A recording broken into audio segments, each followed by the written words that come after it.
The Princess Peony by Japanese Folktales. Brought to you by TellStory.net, stories from around the world. In the province of Omi, in an old castle called Adzuchi no Shiro, there lived a feudal lord named Yuki Nezen no Jo. His walls were high, his moat was wide and filled with lotus flowers, and he had one daughter, Princess Aya, who was 18 years old and considered beautiful by everyone who saw her. The land had been at peace for some years, and the Lord decided it was time to find Aya a husband. After deliberation, the second son of the Lord of Ako was chosen. Both fathers were satisfied.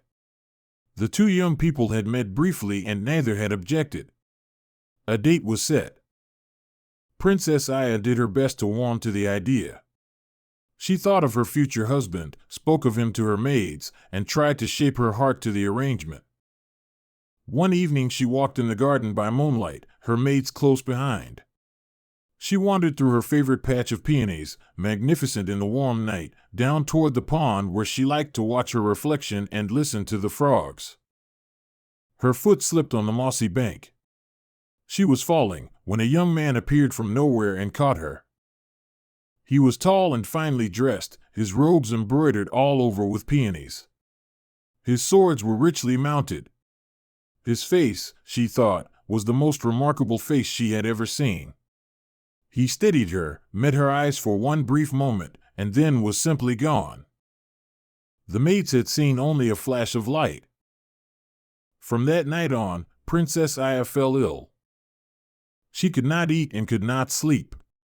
She grew pale and thin. The wedding came and went without ceremony, she was too sick for it.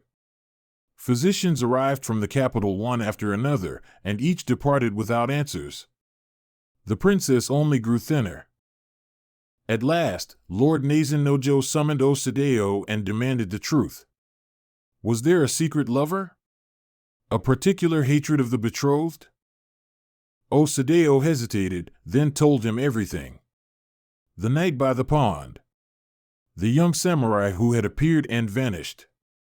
The embroidered peony robe. She is not refusing her future husband, my lord. She is sick with love for something she cannot find or explain. If the young man cannot be found, I fear she will not recover. The lord frowned in thought. It is impossible for any man to enter this castle. The walls, the gates, the guards. They say foxes and badgers sometimes take human form. But even they could not pass my walls. That evening, hoping to cheer the princess a little, the maids arranged for a famous biwa player, Yashishikita Kenjio, to come and perform on the open gallery. The warm night air drifted in. The music began. And as the first notes floated out across the garden, from behind the dark mass of peonies stepped the young samurai once more. This time everyone present saw him. The peonies embroidered on his robes shimmered in the light. There he is. There he is. He vanished at the sound of their voices. The princess was more animated than she had been in weeks. Her father grew ever more puzzled. A thorough search of the peony beds the next morning turned up nothing, not a single footprint anywhere. At a council held the following day, it was resolved to post a veteran officer, Maki Hyogo, in hidden watch among the flowers. He was a man of great renown and strength. He agreed readily, and that night, dressed in black, he concealed himself in the heart of the peony beds while two maids played music on the gallery, the flute and koto, and everyone waited.